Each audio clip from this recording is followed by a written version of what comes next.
자, 걸리면 죽는다. 류여애 교수 모시겠습니다. 안녕하세요. 안녕하세요. 네, 정준길 변호사 나오셨습니다. 네, 반갑습니다. 설 연휴 잘 보내셨습니까? 네. 헌법 하시는 분이라 이거가 필요하실 것 같은데. 아, 벌써 받으셨나요? 네. 이게 저희가 사실 이게 작은 책을 만들기가 더 어려워가지고요. 이렇게 만들 수 있는 인쇄소도 별로 없어요. 그래서 저희가 이거를 많은 분들이 원하시는데 차일피일하고 못하고 있었는데 차제에 좀 이거를 좀 대량으로 좀 다시 제작을 해야 되겠다는 생각이 드네요. 사실 대한민국 국민으로 당당하게 생활하고 활동하시려면 이 대한민국 헌법을 한 번만 읽어볼 게 아니라 늘 이렇게 갖고 다니면서 필요할 때마다 꺼내 봐야 되거든요. 예, 그리고 이게 길이가 길지도 않고 뭐 문장이 어렵지도 않아요. 예, 해설서는 뭐 이런 두꺼운 해설서들이 수십 종 나와 있지만 어떤 해설서보다도 중요한 것이 이 대한민국 헌법 전문이에요. 예, 그래서 이걸 저희들이 어쨌든 좀 다시 좀 제작을 좀 어떻게든 해서 여러분 원하시는 분들한테 다 나눠드리도록 그렇게 하겠습니다. 자, 박사님이 독일은요. 네. 서점에 가면요. 동네 서점에 다 가면은 이렇게 구석에 이만큼이 다 법전을 파는 곳이에요. 그렇죠. 근데 한국 사람들이 그걸 잘 모르고 있는데 독일에서는 무조건 국민은 헌법을 갖고 다녀야 된다고 생각을 해요. 네.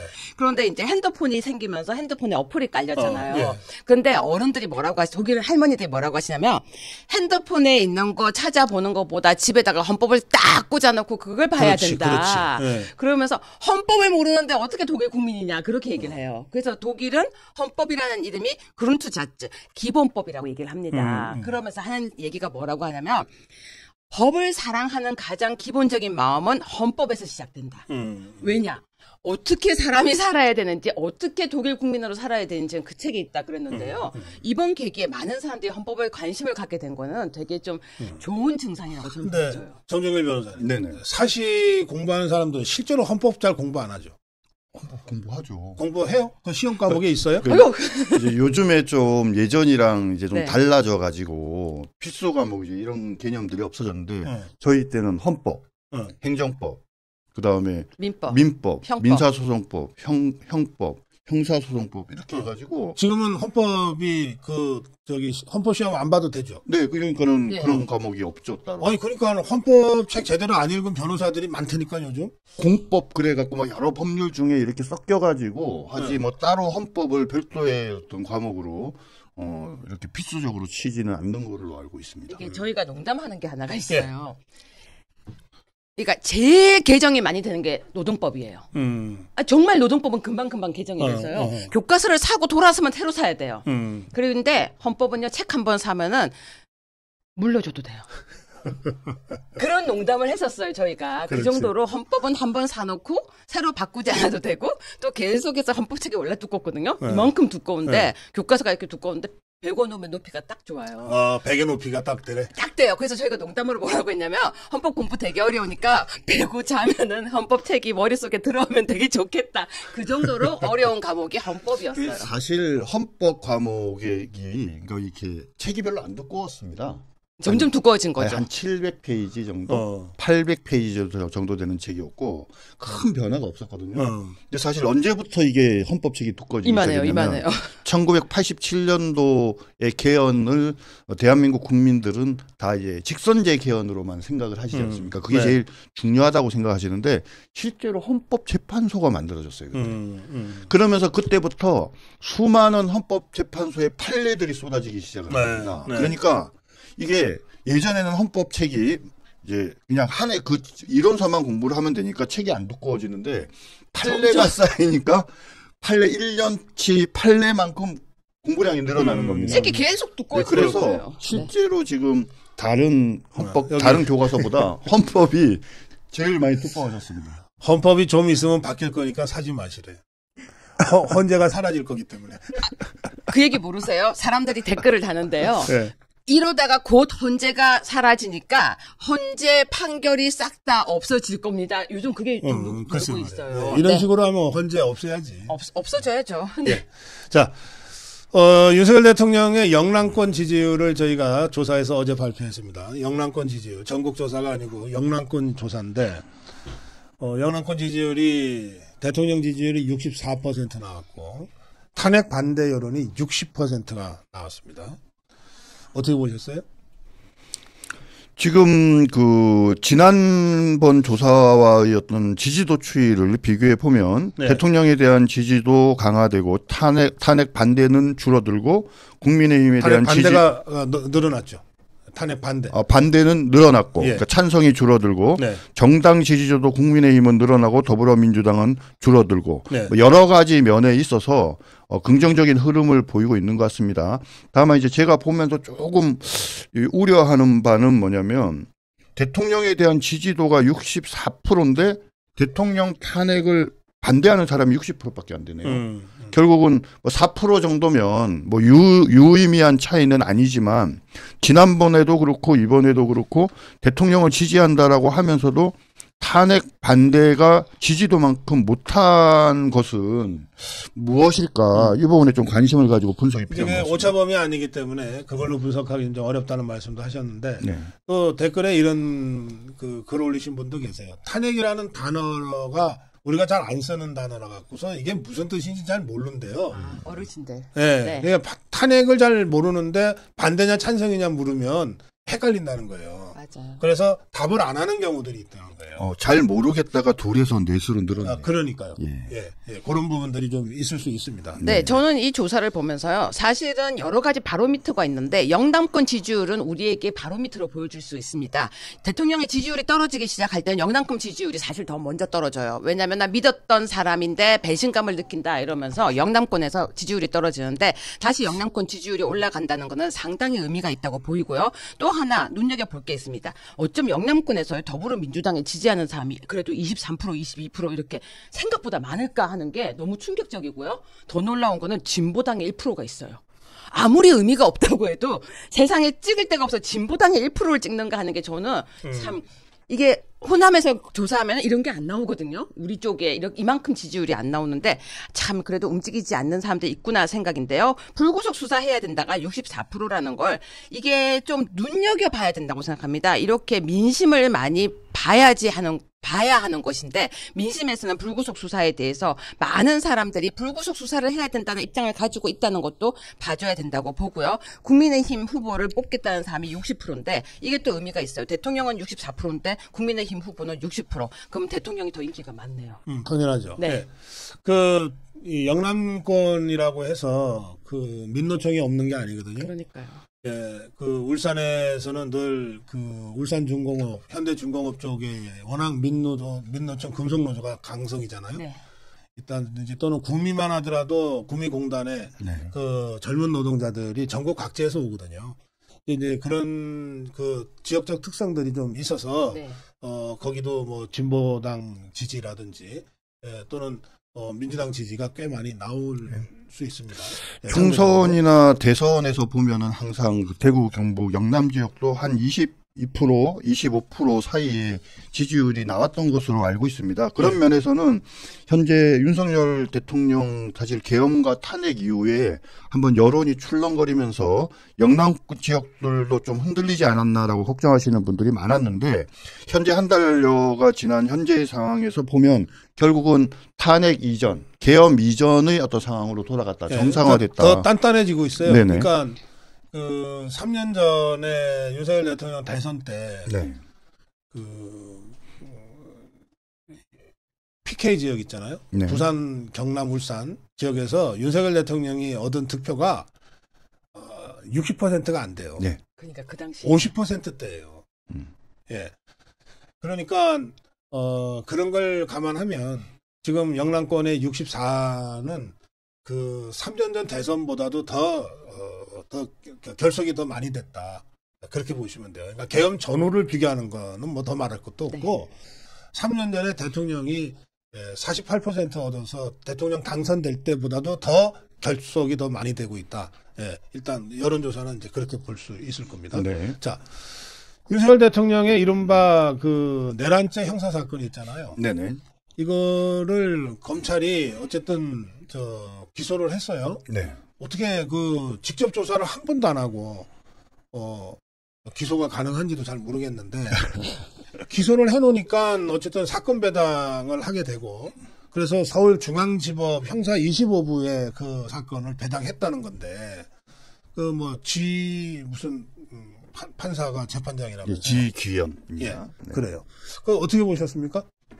네, 뭐 저는 하여튼 그 조사도 없이 조사가 필요해서 구속기간을 연장한다고 해놓고 구속기간 연장을 안 해주니까 조사하지 않아도 증거가 차고 넘친다면서 기소를 한 우리 검찰 후배들을 보면서 정말 참 혼내주고 싶고 아주 실망이 크다라는 얘기를 안 할 수가 없습니다. 아무튼 기소가 됐으니까 이제 법원에서 유무죄를 판단할 텐데 형사 25부에 배당된 것 자체는 뭐 저는 긍정적이라고 생각을 합니다. 네. 왜냐하면은 관련 사건들이 전부 다 현재 형사 25부에 있습니다. 그 김영현 국방부 장관, 조지호 경찰청장, 김봉식 서울경찰청장, 노상원 전 국군정보사령관 등이 전부 다 이 재판부에서 재판을 진행하고 있고요. 네. 사건들이 뭐 전부 다 깊은 연관성이 있기 때문에 관련자들, 증거나 이런 것들이 거의 다 공통된 것으로 알고 있습니다. 그렇기 때문에 당연히 합의 25부에 모아서 재판하는 게 맞고 현재 지금 이제 관건은 과연 병합할지 여부가 관건인 것 같은데 네. 검찰은 병합을 안 하려고 지금 하고 있는 것 같습니다. 거기에 대해서 그 김용현 장관을 포함한 사람들은 병합해야 된다라고 이제 주장을 하는데 이게 이제 병합 여부가 왜 관건이 되냐면 네. 예를 한번 들어보면은 이제 김용현 국방부 장관의 어떤 사건에 어떤 사람이 증인으로 나왔어요. 근데 그 사람이 윤석열 대통령도 옆에 같이 공동 피고인으로 있는 상황에서 증언을 하는 거랑 없는 상황에서 증언을 하는 경우는 차이가 상당히 있을 수 있지 않습니까? 예, 그 두 번째는 뭐냐면 김용현 국방부 장관만 있는 상황에서 증인이 신문하고 반대 신문을 했어요. 근데 윤석열 대통령과 관계된 부분이 있는데 김용현 장관 측의 변호사가 물어보질 않았습니다. 그런데 그럼 윤석열 대통령 물어봐야 될 거 아닙니까? 네.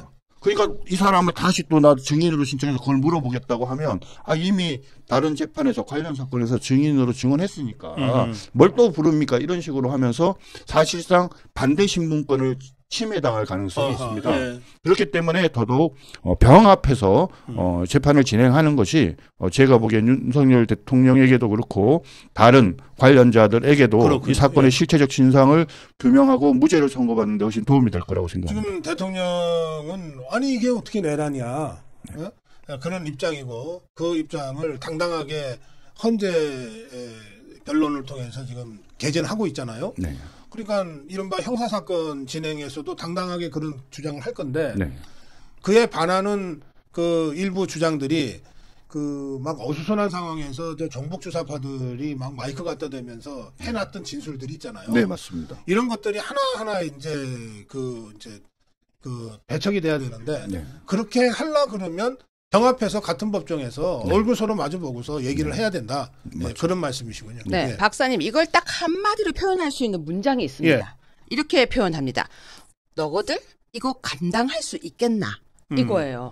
왜냐면요, 사실은 검사가 조사도 하지 않고 바로 이걸 기소를 시키면요. 네. 원래 이런 거는 사실 공소기각의 대상이 아니냐 이런 얘기가 굉장히 많이 나옵니다. 네. 그런데 우리 대한민국의 재판은 공판 중심주의이고 예단을 방지하도록 되어 있습니다. 그렇다면 공판 중심주의라면 자 이제부터 아무것도 없이 자 검사가 조사도 안 했어. 아무 조사도 안 했어. 공판 중심주의면 판사의 정확한 논이 있다면 이거는 죄가 될 수 없는 거죠. 그렇죠. 예. 네, 이제는 판사가 어떻게 보면요, 무리한 검사와 공수처가 사실은 이제 이번에 없어질 곳이 또 하나 더 있네요. 공수처하고 헌재네요. 아, 그래요. 예. 네, 공수처가 너무 무리하게 사실은 오동훈의 똥볼이라는 표현을 많이 쓰고 있는데 너무 무리하게 진행을 하다가 결국은 조사도 못하고 검사들이 검사가 이번에 검사 치욕의 날이라고 하는데 기소를 해버렸습니다. 그런데 이제 판사에게 공이 넘어갔는데 정확하고 명확하고 그리고 공정하고 정의로운 판사가 있다면 공판 중심주의와 예단 방지라는 그 생각만 하면 다른 거 아무것도 생각할 거 없습니다. 공판 중심주의의 예단 방지 그리고 무죄 추정만 있으면 저는 이제 가뿐한 재판이 시작된다고 봅니다. 제가 예상을 하나 하겠습니다. 예. 형사소송법이 바뀌었어요. 옛날에는 경찰이 작성한 피의자 신문조서 같은 경우에는 법정에서 내용 부인합니다 이러면 증거를 못 썼어요. 하지만 검사가 작성한 피의자 신문조서는 그 성립 과정의 진정성이 인정되면 증거로 인정할 수가 있었거든요. 예. 그래서 형사소송법이 바뀌어가지고 네. 경찰과 검찰 피신조서가 똑같습니다. 아하. 법정에서 내용을 부인하면 증거를 못 써요. 음. 공범의 피의자 신문조서도 부인하면 못 씁니다. 아하. 그러니까 이게 무슨 말이냐면 자, 윤석열 대통령도 내 본인 건 없지만 공범들 피신조서 다 부인, 내용 부인. 그다음 김영현도 내용 부인, 조지호도 내용 부인, 김봉식도 내용 부인해서 전부 다 내용 부인을 하면 네. 모든 피의자 신문조서나 이런 것들이 다 증거에서 빠져요. 아하. 그럼 남으면은 객관적인 그냥 이런저런 증거들 위에는 남는 게 없거든요. 근데 결국은 범죄는 무엇으로 증명되느냐? 사람을 통해서 사람의 진술로서 입증이 되는 겁니다. 그럼 모든 사람들이 다 수사기관에서 경찰에서 검찰에서 얘기했던 거를 다 부인하면 이제 법정에서 새로 처음부터 시작해야 되지 않습니까? 그러니까 정 변호사님 말씀대로 지금 법이 바뀌면서 소송법이 되게 많이 바뀌었거든요. 네. 바뀌면서 뭐냐면요. 너 경찰 조사 때 이렇게 말했잖아요. 그때 겁나서 그랬는데요. 그때 제가 미쳤나 봅니다 하면 끝나버리는 거예요. 법정에서 새로 시작이에요. 판사 앞에서 하는 이야기들만 다 판사는 그걸 보고 그때 그럼 그거 아닌가요? 그러면 그 사람이 제가 그때요. 제가 진짜 겁이 나서요. 딴소리 했어요. 지금부터 하는 얘기가 진짜입니다. 이러잖아요. 네. 그러면 지금부터 하는 판사 앞에서 하는 것만이 사실이 되는 거예요. 하나를 더 덧붙여서 말하면 만약에 어떤 사람이 그 검찰이나 경찰에서 A라고 진술했어요. 네. 불리한 진술했다가 법정에서 내용 부인을 했어요. 그러니까 검사가 뭐라고 물어보냐면 당신이 수사기관에서 검찰이나 경찰에서 이렇게 진술하지 않았어요? 라고 물어볼 수가 없어요. 아, 그래요? 그렇게 물어보면 안 돼요. 그럼 강압이에요. 왜냐하면 그거는 조서의 증거 능력이 없지 않습니까? 내가 과거에 그 수사기관에서 그러한 취지의 진술한 것 자체를 부인을 한 거니까 다시 같은 질문을 추궁하면서 물어볼 수는 있어요. 근데 거기에 대해서 예전엔 예라고 했다가 지금은 아니요라고 얘기를 했다 치잔 말입니다. 근데 거기에 대해서 수사기관이 공판을 하는 검사가 당신 예전에는 수사받으면서 네라고 해놓고 왜 지금은 아니요라고 왜 거짓말해? 라는 그렇죠. 식으로 추궁을 못한다 이거죠. 그렇죠. 그러니까 이게 거짓말 아닙니까? 라고는 추궁할 수 있겠죠. 하지만 너 옛날에는 왜 이렇게 얘기하고 지금은 이렇게 말해? 라고는 식으로는 추궁을 못하게 되는 거거든요. 그렇기 때문에 막상 제가 보기에는 이 판사가요. 네. 아마 머리가 터질 거예요. 보통 사건의 경우에는 기소가 되면 자, 공소사실 얘기하세요. 얘기하면은 인정합니까? 네, 인정합니다. 그럼 증거 다 인정하죠. 이러면서 보통 끝나잖아요. 근데 그게 아니라 공소사실 인정합니까? 부인합니다. 무엇을 부인합니까? 국헌분란의 목적도 없었고 폭동도 없었습니다. 자, 이렇게 얘기합니다. 자, 그러면 증거 조사하겠습니다라고 얘기하는데 이거 저거 다 부인, 내용 부인, 부동의 이러지 않습니까? 그러면 처음부터 새로 다시 싹 다 시작해야 돼요. 요번에 근데 실제로 내란을 한 증거가 없잖아. 아니 저쪽에서 예를 들면요. 그러니까 저쪽에서 뭘 갖고 올 게 없잖아. 그러면 그 사람이 그 말했던 거 저는 부인합니다. 인정하지 않습니다. 부인합니다. 인정하지 않습니다. 이게 우리가 계속 볼 거는 헌법재판소의 소추도 신문기사 몇 개 모아갖고 한 거 아니에요? 예, 맞습니다. 아니 신문기사가 무슨 증거야? 그러니까 지금 헌법재판소도 사실은 경찰이나 검찰에서 신문조서도 증거 능력이 없는데. 자, 그래서 이거 하나만 기사를 보고 가야 될 것 같아요. 김용현 측에서 수사기록 누설 문영배 정청래를 고발했어요. 고발했어요. 예, 고발했는데 여기 보면요 되게 재밌는 말이 있어요. 문 대행은 원본이 아니라 사본은 괜찮다며 불법 행위를 자행해 김 전 장관에 대한 수사기록 모두를 송부받아 정청래 국회 소추위원과 변호사들에게 제공하고 증거로 채택. 아니 이게 무슨 말이에요? 원본이 아니라 사본은 그러니까 괜찮다. 복사한 건 괜찮다는 말 아니야 저게? 저 사실은 오죽하면 제가 프린트를 해왔어요. 이게 무슨 말이지? 그게 복사한 건 괜찮다는 말이 내가 이때까지 공부했던 너무너무 다른 얘기인 거예요. 아니 복사한 것도 내용은 있잖아요. 어떻게 복사한 거는 괜찮다고 하죠? 아니 이 문 대행의 머릿속에 들어가고 싶어서 저도 법률가예요. 그런데 오죽하면 제가 줄을 쳐가면서요. 이 말이 무슨 말인지 이해하려고 애썼다니까요. 앞으로 공문서 위조죄가 성립이 안 되는 거지. 전부 복사해서 하면. 그러니까 저 원본 아니고요. 복사해서 이거 썼는데요. 그러면 다 문제가 안 된다는 거냐. 저 문형배 말에 이대로 하면요. 오상중이 예전에 조국을 그 고소한 사건 기억하시죠? 그 형사사건 재판 기록을 빼돌려서 공개했다가 형사고소를 당했는데 결론은 기소유예였지만 유죄다라고 인정이 됐어요. 예. 네, 그러니까 지금 이게 형사사건 관련된 증거들이 원래 어떤 재판 등의 제한된 목적 이외의 용도로 사용이 됐으니까 언론에 지금 유출된 거는 이게 일종의 범죄 행위가 될 수 있습니다. 형사소송법 위반으로 처벌 가능합니다. 자, 예. 이제 윤석열 대통령이 지금 뭐 신속하고 어떻게든 빨리 처리하려고 하는 헌법재판소 변론과 어쨌든 이 내란죄로 이제 재판부까지 배당됐으니까 그 형사 재판에도 이제 대응을 해야 되잖아요. 네네. 이 두 가지 대응을 구속 상태에서 그것도 불법 구속 상태에서 한다는 게 말이 안 된다. 그래서 일단은 뭐 그게 보석이 됐건 뭐가 됐건 일단 방어권의 정당한 행사를 위해서라도 몸이 풀려나야 된다. 이런 주장들을 우리 자유파 국민들이 하고 있는데 그건 법리적으로는 어떻게 법적으로 뭐 이렇게 딱 떨어지는 부분은 없는데 저는 우리 시청자 여러분들께서 옛날 그 박근혜 대통령 형사재판을 기억하실 거라고 생각을 합니다. 당시에 그 김세윤 재판장이 뭐라고 얘기를 했느냐. 구속기간인 6개월 이내에 재판을 끝내겠다. 그래서 일주일에 4번씩 재판을 진행하지 않았습니까? 방어권 보장을 위해서 이거는 너무 어렵다라고 변호인들이 수차례 문제제기를 했음에도 불구하고 그런 식으로 몰아붙여갖고 결국 6개월 동안 하고서도 재판을 못 끝내니까 결국 구속기간을 연장했고 그래서 대통령께서 그때부터는 출석하지 않았지 않습니까? 근데 지금 윤석열 대통령은 좀 성격은 다르지만 또 비슷한 양상이 벌어지는 거죠. 헌법재판소에서는 일주일에 2번씩 무조건 하겠다. 이제 2월 6일부터는 하루 종일 하겠다고 하고 있지 않습니까? 그리고 이제 구속사건이니까 곧 준비 절차 거쳐서 재판이 시작되면 그럼 형사재판은 몇 번 할까요? 한 번만 할까요? 2번 하면 어떡할 겁니까? 그럼 4번 해야 되는 거지 않습니까? 당연히 변호인이나 당사자가 야 나는 지금 이쪽에서 2번 저쪽에서 2번 하는데 이거 도대체 방어권을 행사할 수 없다 이렇게 이야기를 하면 지금까지 보여준 문형배와 그 헌법재판소 또는 지금 과거에 박근혜 대통령 때 보여준 그 재판장의 어떤 모습을 보면 그 전혀 배려해주지 않을 것 같지 않습니까? 그렇기 때문에 이 부분에 대해서는 적어도 박근혜 대통령 당시의 어떤 재판처럼 무기력하게 그냥 이렇게 끌려다니면서 4번씩 재판하는 그런 일은 없어야 됩니다. 우리 류혜 교수는 대법관 연구관이었나요? 대법원 재판연구관이요. 대법원의 재판연구관. 그러니까 대법원의 판결을 옆에서 보좌하는 역할을 하는 거죠. 그것도 이제 퇴근 시간이 있는 상근직이죠. 네, 계속 출근하죠. 그거 할 때 그 업무 시간에 책 본 적 있어요? 책이요? 예, 그런 여유가 있어요? 이런 말이 있어요. 제가 책에도 쓴 내용인데 월화수목 금금금이에요. 그러니까 토일을 못 쉬어요. 저는 쉬었지만 다른 대법원 재판연구관인 판사님들은요. 정말로 토일을 나와서 일을 해야 되고요. 이런 얘기 좀 그렇지만 같이 근무했던 판사님들 어느 정도 일을 하시냐면요. 토요일 날 아침에 식사하고 와서 계속 일을 하는데요. 이렇게 바지를 다 걷어요. 여름에 덥잖아요. 근데 에어컨이 잘 안 나와요. 잘 아실 거예요. 바지 다 걷고요. 맨발로 앉아서 계속 이렇게 하고 일을 해요. 알았어요. 그 정도로 일이 많아요. 그러면 우리 정중일 변호사는 뭐 상대적으로 별로 일 없었던 검사를 해서 그런가? 무슨 말씀을요? 업무 시간 중에 책 보고 그랬어요?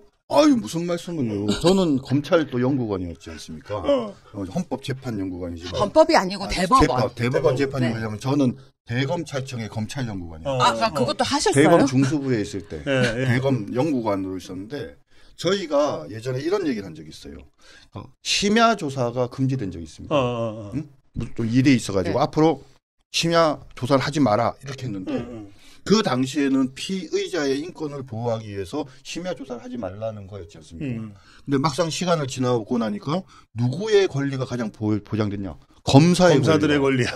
왜냐하면 검사들이 워라밸 할 수 있게 됐어. 검사가 밤새서 조사를 거의 하다시피 해서 영장을 청구해서 한 명 구속을 하고 나면 끝이 아니잖아요. 그다음 또 다른 사람 또 밤새워서 조사해서 하나 잡아놓으면 또 밤새우고 이러니까 이제 월화수목 금금금 그랬는데요. 저희도 그러니까 검사들도 월화수목 금금금 그러면 좋아요. 이제 법원도 검찰도 월화수목 금금금이면 헌재만 하려면가 이자는 그 업무 시간 중에 그렇게 책을 잘 많이 봤대는데.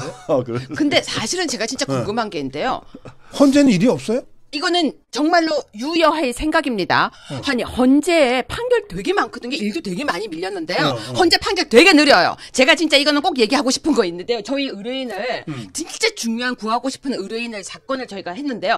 2, 3년이 지나야 판결 나와요. 근데 왜 윤석열 대통령 판결만 이렇게 빨리 가냐고요. 제가 이거는 꼭 여기 나오면 얘기하고 싶었던 얘기예요. 매우 일리 있는 말입니다. 정말이에요. 판결 안 나와요. 헌재에 한번 들어가면요. 도루묵 함흥 참사 안 나와요. 판결이 결정이 안 돼요.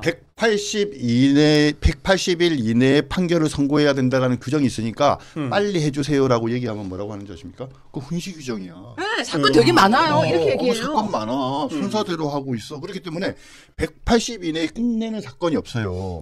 2, 3년 그냥 걸려요. 근데 막상 요번에 갑자기 윤석열 대통령 사건에서는 180 이내에만 처리할 수 있는 권한이 있는 게 아니야. 그것보다 더 빨리 할 수 끝내도 있어. 되는 거야. 라는 이런 말도 안 되는 제가 오늘 얘기를 아침에요. 일부러 MBC와 JTBC 방송을 제가 모니터링을 했습니다. 근데요. 나와서 하는 얘기가 3월 10일에서 3월 15일이면 판결이 나올 거라고 계속 얘기를 하는 거예요. 그러면서 하는 얘기가 90일 이내에 신속하게 아주 빠르게 하겠습니다.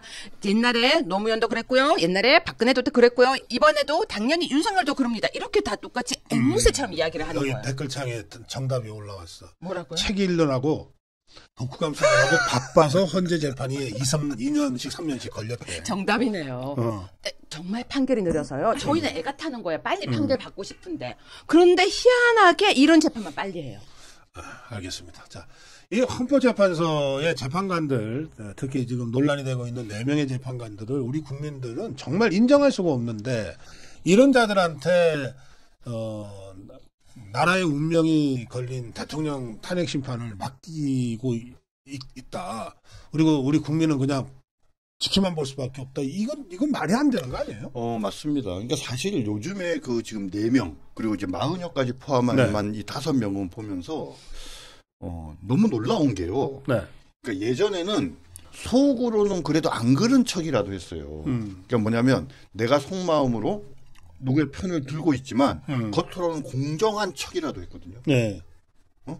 그런데 지금 보면은 문영배를 포함해서 그 우리법연구회 소속 헌법재판관들 등등을 보면 그런 게 없지 않습니까? 내가 누구의 편이라는 것을 공개적으로 사실상 이렇게 밝히는데 전혀 부끄러움이 없어요. 그러면서 그것이 자신의 소신이라고 얘기하는데 우리 그 법률가들이 항상 배우는 원칙이 있어요. 헌법과 헌법에서 법관이라는 것은 법관의 양심에 따라서 판결한다라고 돼 있어요. 그럼 여기서 말하는 양심이 뭐냐? 판사 개인의 어떤 법관의 개인적인 양심을 얘기하느냐? 그게 아니고 헌법과 법률의 양심이라는 얘기하는 거예요. 내가 주관적으로 가진 내 가치관과 헌법이나 법률이 지향하는 가치가 다르면 내 가치를 양보하고 헌법과 법률의 가치에 따라서 판단한다는 것이 바로 양심에 따른 판결이거든요. 근데 지금 이 헌법재판소 재판관들은 그런 헌법과 법률에 따른 양심적 판단을 하려고 하는 것이 아니라 자신의 정파적 가치관, 자신의 주관적인 신념을 가지고 판단하는 것이 오히려 정의인 것처럼 이야기를 하고 또 그런 것을 공공연히 밝히는 걸 전혀 두려워하고 있지 않습니까? 그렇기 때문에 그런 불공정함이 너무나도 명확하게 예상되는 그 사람들은 무엇이라고 윤석열 대통령께서 변호사들이 얘기해도 탄핵할 사람들이잖아요. 그러니까 그런 사람들은 재판에서 빠지는 게 맞는 거죠. 사실은요, 이번에 탄핵 소추안에 기억나실 겁니다. 1차 안에, 2차 안에는 슬쩍 빠졌는데요. 특정 국가하고 친하고 뭐 그런 내용이 있었던 걸로 저는 기억을 하거든요. 아무리 1차에서 있었다가 2차에서 빠졌다고 해도 탄핵 소추안이 허접한 건 사실이잖아요. 그리고 기사 내용을 첨부해서 했던 것도 사실이고 그런 내용들이 우리나라 헌법재판소에 올라가서 그 내용을 가지고 정말 미안하지만요. 이 이 정도까지 저는 이상한 헌법재판소의 재판관이 있는 줄 사실은 몰랐습니다. 왜냐하면 제 세대만 해도요, 정 변호사님과 좀 달라서 우리법 연구회라든지 아니면은 또 이제 이런 약간 사상에 대한 게 조금 흐린 나이예요, 저희만 해도. 그리고 제 나이. 그러니까 한동훈이 같은 게 나왔지. 그건 맞아요. 제가 정 변호사님과 어제 토론을 했지만요. 1973년생. 네, 저 1973년생인데요. 어이, 참. 갑자기 제가 이걸 먹는데 정말로 저희 나이 때는요 어떤 게 있냐면요 우리법 연구회에 만약에 저희 나이대가 들어갔다면요 그 외 앞선 세대하고 되게 생각이 달라요. 거기 들어가면 뭔가 좋으니까 들어가는 거예요. 예를 들면 편이 좀 사람이 많아 보이니까 아니면 힘이 있어 보이니까 들어가는 거지 머릿속에 이념이 정말로 있어서 그건 아닙니다. 그런데 이 지금 헌법재판소의 재판관들이 이 정도까지야? 이렇게 이상한 사람들이야? 그리고 이렇게 헌법에 대해서 우리가 왜곡당하고 있어 보니까 예. 헌재 없어져야 돼요. 이 4명의 헌재 재판관들이 주는 이제 논란인데, 이게 뭐 난영난재란 말이 있는데, 예, 그래도 이 중 진짜 이건 아니지 하는 사람 딱 한 명이 있다면 누굽니까? 저는 문영배. 문영배입니까? 네. 예. 지금 아직 마흔역은 빼고죠. 예. 아직 안 됐으니까. 예, 예. 그런데요. 박사님 그렇게 어려운 거 저한테 오늘 질문하지 마세요. 저는 누굴 못 집어요. 왜냐면요. 진짜 면면이 너무 독특해요. 아니 주적이 누군지 말 못하는 사람이 대한민국의 대통령을 한 적도 있잖아요. 그리고 대한민국에 그 간첩이 있습니까? 이런 사람도 대한민국 국회의원을 해요. 근데 이 사람들은요 정말 이상해요. 나는 좌중에서 가장 좌다. 어떻게 이런 말을 해요? 좌측에서 가장 좌면 뭐예요? 극자지. 그게 극자예요? 그게 극자야. 그 누가 댓글에 또라이라고 놨던데. 대한민국 아니 그건 극자가 아니고 제가 한 말 아니에요 댓글에. 극자 또라이. 그래서 그런 말을 하는 사람이 저 무섭습니다. 사실 저 되게 무서워요. 저희가 윤석열 대통령을 그렇게 좋아하지 않았는데 좋아하게 됐다는 어떤 분을 한 분 만났는데 좋아하게 된 이유가 뭐냐면요. 이런 걸 알려줘서래요. 몰랐대요. 아하. 믿고 살았대요. 근데 이건 아닌 것 같아요. 자기가 좌측에서 가장 좌다? 그러면서 우리 보고 극우래요. 그 아까 말씀하신 그 헌법재판소 재판관 후보자 청문회에서 대한민국의 주적은 누굽니까라고 물어봤을 때 답을 못했던 정정미 재판관. 그 개인 의견은 얘기하지 않겠다고. 그 연수원 때 제 옆자리였어요. 바로 제 옆자리였어요. 그러니까 주적이 누구냐가 개인 의견이야? 네? 아니죠. 개인 의견이 아니죠. 근데 그때도 이상했어요? 뭐 더 말씀 못 드립니다. 아니, 근데 정말 저는 이상한 게요. 자기가 셀프로 판결을 내린 다음에 그 주식. 그거 더 안 이상하세요? 저는 좋아요. 주적이라든지 그런 거는요. 이미선이네. 주적이라든지 그런 거 그럴 수 있다고 쳐요. 왜냐하면 좀 이상하게 자기가 사상이 그러니까. 근데 국민들이 도저히 이해 안 가는 건요. 자기가 재판을 판결을 내린 뒤에 그 주식을 사람들 돈 버는 거에 되게 민감해요.